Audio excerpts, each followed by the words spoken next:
Good morning, Nigeria. It is time to rise and shine into this edition of Rise and Shine, reaching you live from the beautiful hills of Ibiakuran. And we pride ourselves to be your preferred breakfast show all over the continent. That's right. Now I'm hearing some swine around here. My name is Does it Otto feel? Basitom. Yes. And my name is Ubon Kings. Welcome to the program. I am Edet Ekong. Welcome. Okay, Wow. now, real quickly, I see you flanked between two men. How does that make you feel? Really? You know, blessed thou amongst men. Women. You know, It initially it is used to women. be blessed thou amongst It's women. women, it's in scripture, it's women. But I like the part that I'm the blessed one here, blessed Okay. thou amongst men. Alright, fine. You know, I can just quarrel with you today. After this one. You know, Crazy. let's Okay. quarrel We now, should, so that I so that can you get have used someone to else to edits talk to. now, Oh, right? really? I see.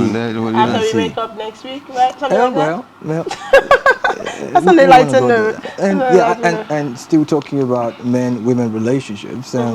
Sometime earlier this week, we did make mention of the fact that Nigeria, especially the world over anyway, had to celebrate International Women's Day.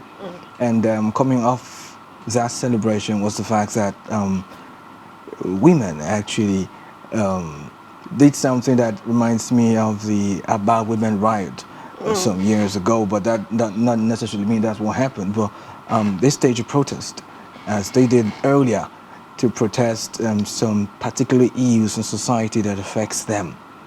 Yeah, and just yesterday, somehow the National Assembly rescinded three particular bills in respect of women empowerment and emancipation, for lack of a better word. And thus far, it looks like there's a whole lot of momentum that's growing as far as women emancipation is concerned. Of course, that's what you can take when you've been pushed to the wall. You can no longer take it anymore. Then you have to push back. It's natural to push back. That's what women are doing now. It's a message that, yes, we deserve it. At least we've been tried over times with some little positions, and a lot of women have proven themselves worthy to be given more capacity. The list is endless. We've seen women like the likes of Ngozi Okonjo-Iweala, who's doing great and is being recognized the world over.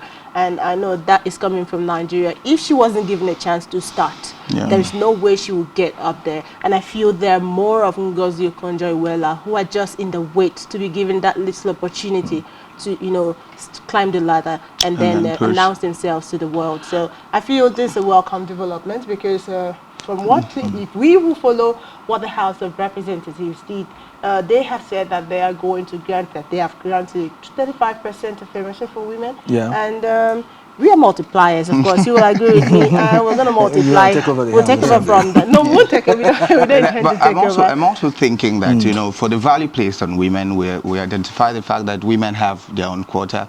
They have what to provide. They also have what to present. And I think Nigeria will not be this productive if we didn't have women. But I also, to my end, have maybe slight issues with, or questions I really need answers to. If women are given this opportunity to do all this, is it that are they going to, how do I put it? Like, what do they really want? If they were given 35%, will they not want to push it further to have 45? Will they not want to be in 50? Will they not want to have 60?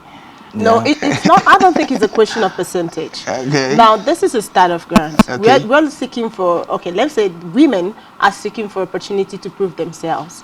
Not that, naturally when positions come forth like that, men are naturally preferable because they believe they have the capacity, they believe they can deliver, and not much trust is entrusted in women.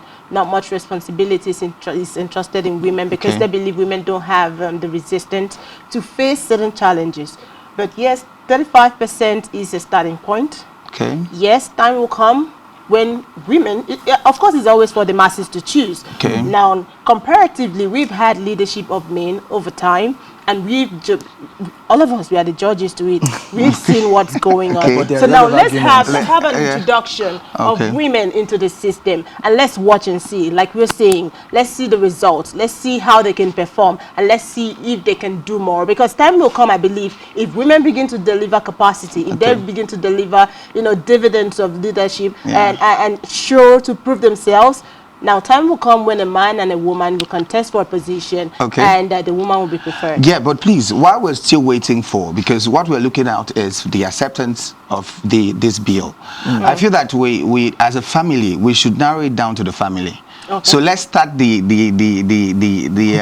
technicality of the job there. Right there. So let the husband start giving opportunity to the wives to, sometimes take decisions for the family. Because I know a family that every time you're giving them opportunity, the husband picks from school, from the type of soup that's being cooked. That is being cooked. So the wife at the point won't even have any option, just to always. So it starts from the family. So when you make yourself all in all, and you don't give other people opportunity to thrive, chances are that you have people depending on you more.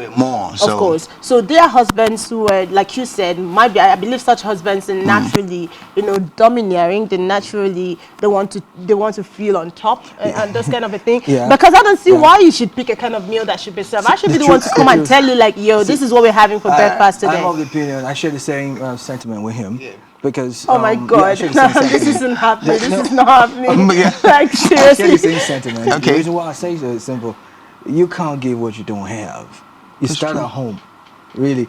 If men begin to see a reason to allow their women, wives in this case scenario, begin to take up some responsibilities, begin to do certain stuff, allow them to do certain stuff in the home, there are chances that they will not, on their larger scale now, will not give women what they want.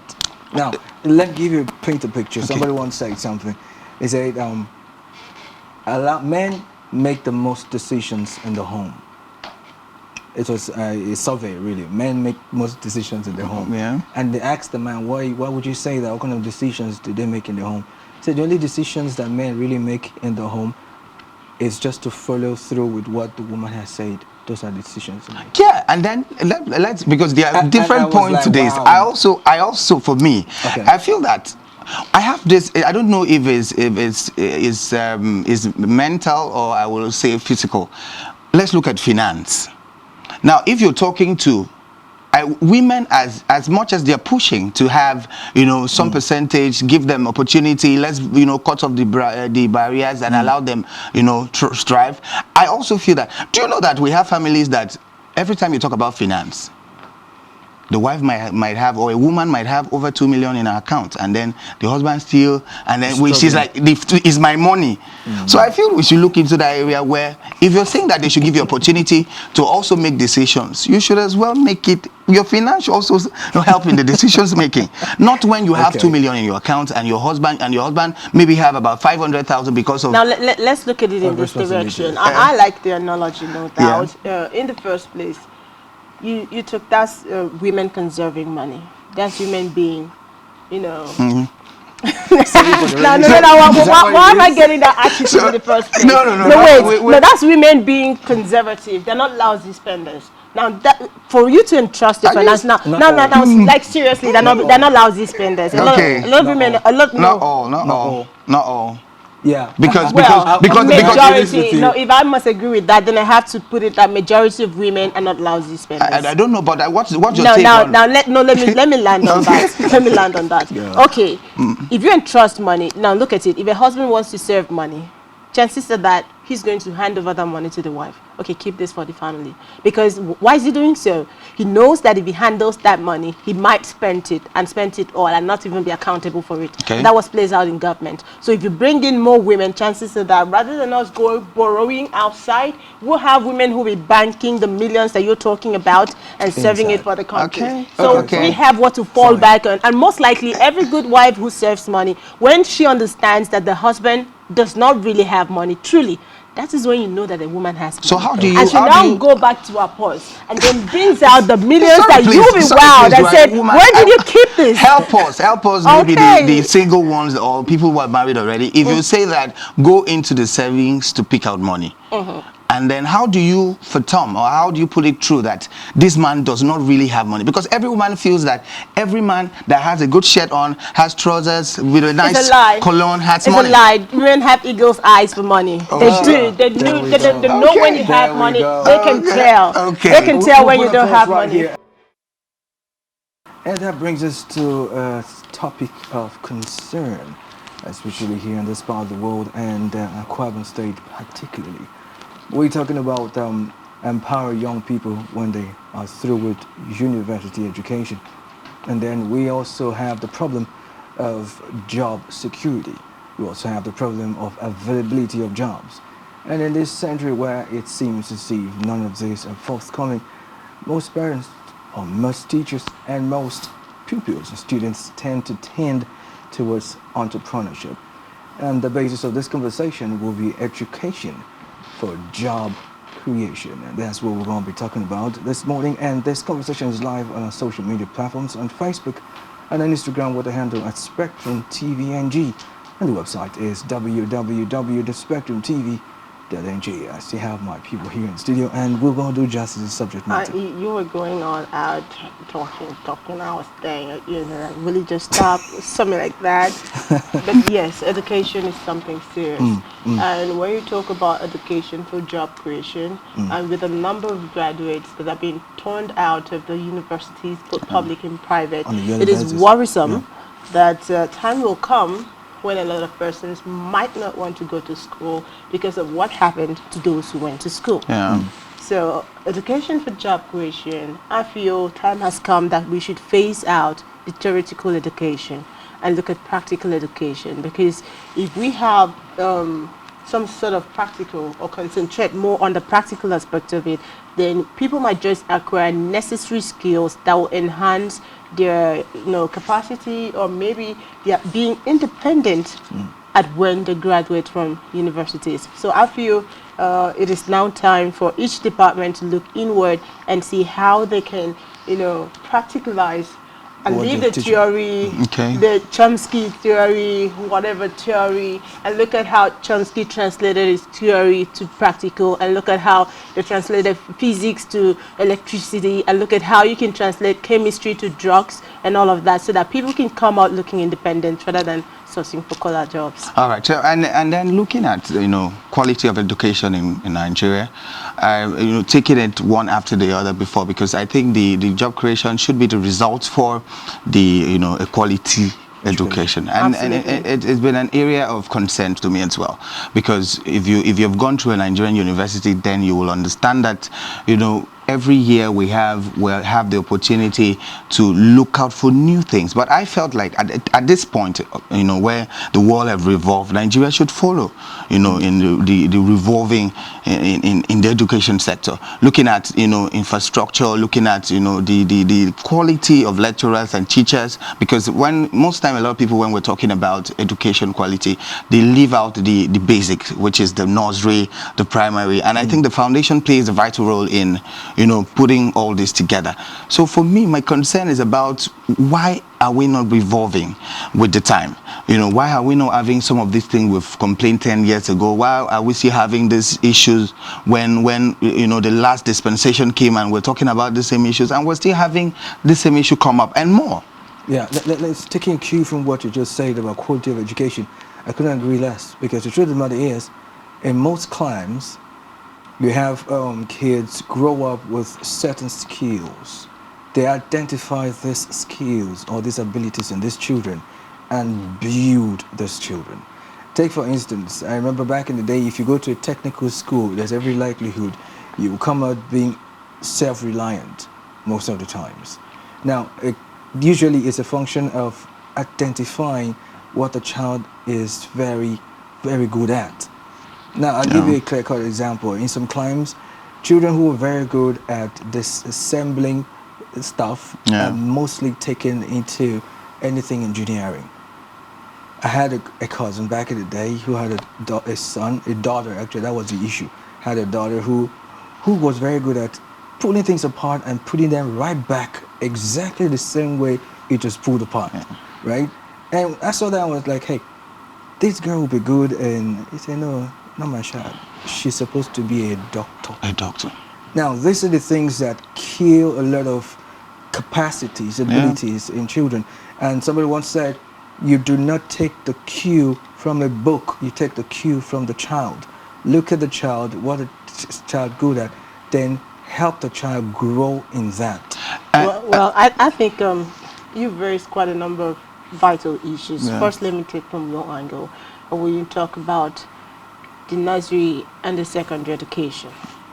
It's quite saddening, but I'm fair to say that at this point I feel hope is lost for that angle of education. Because what's remaining is the tertiary education, where ASU is fighting like a wounded lion to see the sustainability of public universities in Nigeria.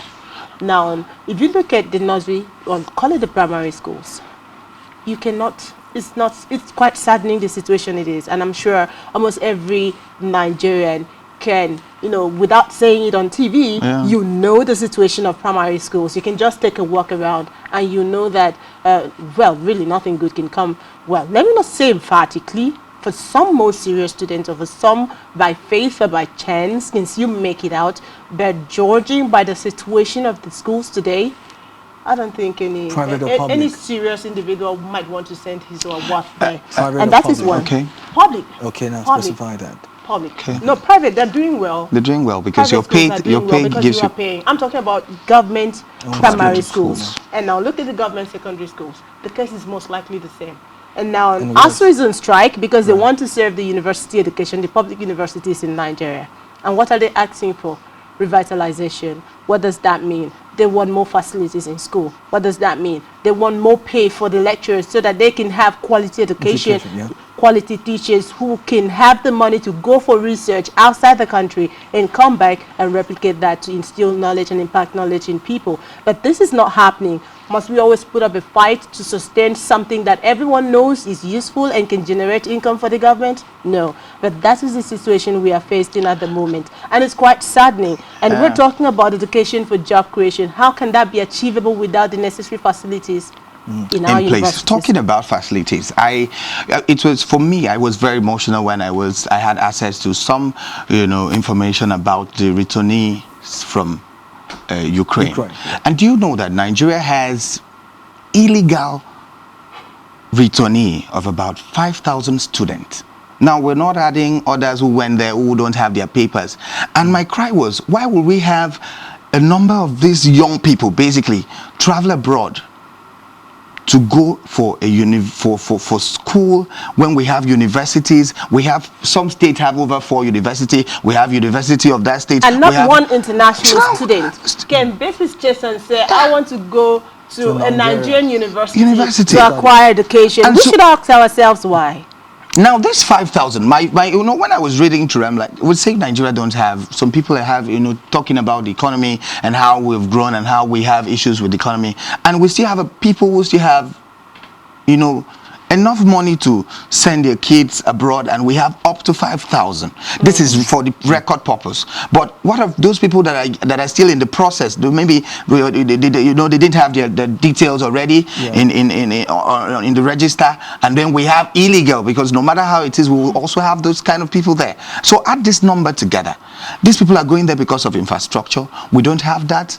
And for me, I feel that I'm not trying to take side here, but for ASU, let for strike, and they have done this for a while, let them push towards making the people understand. I think when they clear, don't we sum up a lot of things in Nigeria with big grammars? You know why I'm laughing? Because they say it's no longer a memorandum of understanding. So because over time they have tried to get the federal government of Nigeria to understand. Yeah. But they seem not to understand. So they call it now a memorandum of action. So they want to take action to see that government is doing what they have to do. And they said they've really never achieved anything until they get on strike, until they go on strike. And that is what they do. Strike is what they do. Strike is a language that the government understands. Okay. And strike is what they respond to. And at this point, I'm certain they're already responding because they're on the table talking. And once that is over and the people return back to school,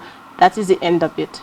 But Until with that, another strike. the strike as well also put up some level of delays in, people. Absolutely, Yes, absolutely, it has. And a it's lot affecting the quality as well, because a lot of times we have people, for example, we have people who are writing their final exams and they're prepared already, and the strike just came in without a lot of information, and some of them have to go back and go through it again and have to. So for me, I just have very emotional attachment to that, because I've benefited. I want to call it a benefit from the ASU strike. You benefited. Yes, I have. Be that as it may, we'll take a short break right here and see a report on this same subject matter.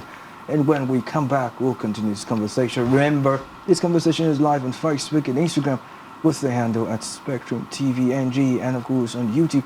You could do well to join us on our website at www.spectrumtv.ng. We'll be back after this. Please stay.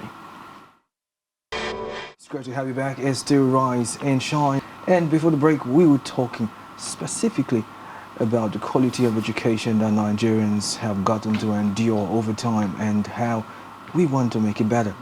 But moving away from that, let's talk now specifically about how the educational sector can bring in entrepreneurship into its curriculum and help young people become self-reliant rather than wait for a job after school. Let's get back to this conversation. Yeah, I think Nigeria actually, whoever started the NYSC scheme foresaw what was going to happen in the near future. And then the scheme was, yes, it was not naturally for national integration, considering a vast diversity in culture and all of that. It's also people to get to know what happens with the other culture and try to mingle and appreciate other people. But then the Said program was introduced into NYSC, where people get to learn and acquire skills. All sorts of skills, ICT and all of that. But away from that, not a lot of persons, not everybody that leaves the tertiary institution is able to go for NYSC. True. So for the lack of that and for some limitations, I feel Said program should be a course in the university. I beg to, yes, I agree, yes, but I think it has to start a long way before the university. Yes. Right? From the foundation. From the foundation. From the foundation. Because like I said earlier at the beginning of the show, there's a possibility that every child has a certain capacity and ability they have, that they do something that they do without struggling. And I used to tell people, build a business around what you are very, very good at. Because you won't feel like you're working for one day. It's just you doing what you love to do, but you're getting paid to do it anyway. But basically, now, if that is done from primary through to secondary school, and by the time the person gets to university, he or she already understands what he wants in his life, and then more like gets to a point where he's well-rounded. Before he leaves school, he's ready to make his money. Or even in school, he's practical learning for me, it plays a vital role in in the growth of a child. True. Let's let Nigeria, if people in the education sector do a lot of research on practical learning, then they will understand that practical learning plays a vital role in a child's growth. Right. And what comes aftermath, the results does not. Nigerians, we push towards always talking about the tertiary. We leave I am so concerned about what happened from day one. Let's go into the nursery. Do we have quality teachers who have what it takes? Because it's not about saying that we're going to, because I remember the government started up, in the south, I don't know if but about feeding, the feeding of school pupil. I feel that something should be added. Is it because they eat from home and they come and then you're giving them food and then you're exciting them about the food and then leaving the fact that they're supposed to understand that you are here to learn. So they look out for 12 if the food is for 12. No, for me, I feel that practical learning should be fully involved from the nursery. So you discover talent. It has to do with discovering talent. Just like you've said, you look at them, this child, what is he good at? You start mentoring them from that stage and then you involve the practical. This is my opinion on that.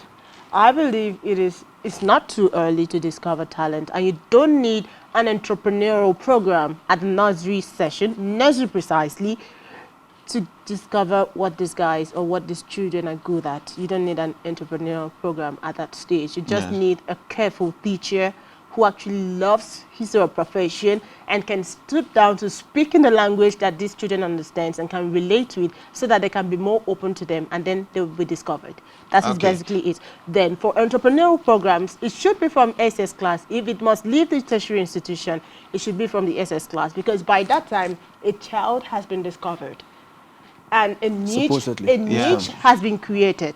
If I'm going for sciences, if I'm going for the art, if I'm good at singing, if I'm good at architecture, whatever I'm good at, I should be able to specialize starting from SS1, Okay. judging by a school system. Then emphasis, I will still maintain emphasis should be placed on the tertiary institution. I mean, there are a lot of guys doing great things outside these climes. Who, look at what's this app? The Candy Crush app. It was done by a computer science student who was, it's just someone's project, that's someone's Okay. project. No Now we problem. teach physics from SS1, and we teach physics all through till people go to university to study physics. How does physics translate to anything tangible in our society today? We can show forth. Then we teach mathematics, we teach computer science, and people come out with these certificates and cannot hold a project that can pay their bills, and that is saddening. So I feel entrepreneurial programs should be more at a tertiary institution, Okay. so that once you leave there, you know that yes, possibly you have started making your money. Okay. Okay. I think we'll just put a pause to that right now, right here. And just so you know, this conversation is not over yet, because sooner or later, hopefully in the nearest future, we will have a guest join us and discuss the same subject matter to throw more light, because it's of grave importance to Nigeria and, of course, to Kwara State precisely.